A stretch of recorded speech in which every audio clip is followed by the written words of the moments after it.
જંબુસરની વાત કરવામાં આવે તો જંબુસર શહેરની સરદારનગર સોસાયટી સ્થિત શ્રી કૃષ્ણ મંદિરમાં વહેલી સવારે ચોરીની ઘટના સામે આવતા સમગ્ર વિસ્તારમાં ચકચાર મચી ગઈ છે। પવિત્ર ધામ ગણાતા મંદિરો પણ હવે તસ્કરોના નિશાન પર આવતા સ્થાનિક રહીશોમાં ભારે રોષ જોવા મળી રહ્યો છે। તો મળતી માહિતી મુજબ વહેલી સવારે અજાણ્યા તસ્કરોએ શ્રી કૃષ્ણ મંદિરમાં પ્રવેશ કરી દાનપેટી તોડી હતી અને દાનપેટીમાં રહેલી આશરે 2000 રૂપિયાની રોકડ રકમ ચોરી કરી ફરાર થઈ ગયા હતા। બનાવની જાણ મંદિર ટ્રસ્ટને થતાં હિતેન્દ્રસિંહ સાહેબે તાત્કાલિક જંબુસર પોલીસને ફોન મારફતે જાણ કરી હતી। ધાર્મિક સ્થળે ચોરીની ઘટના સામે આવતા સ્થાનિકોમાં હવે તો ચોર મંદિરને પણ છોડવા રાજી નથી તેવી ચર્ચાઓ સાથે ભારે આક્રોશ જોવા મળી રહ્યા છે। સમગ્ર મામલે જંબુસર પોલીસે તપાસ હાથ ધરી છે અને અજાણ્યા તસ્કરોને ઝડપી પાડવા માટે કાયદેસરની કાર્યવાહી પણ હાથ ધરવામાં આવી છે।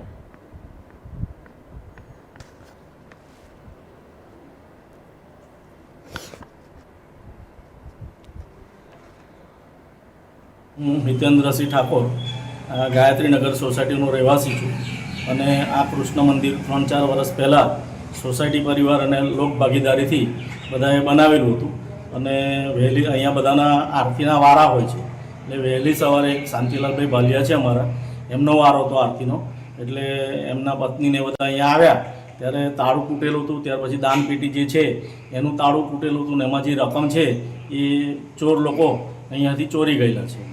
આશરે કેટલી લાગે છે? આશરે લગભગ 2 અઠવાડિયા પહેલાં એમાંથી દાન બધા અમારા જાગૃત ટ્રસ્ટીઓ છે એટલે એમને બધાએ ભેગા મળીને લીધેલી હતી।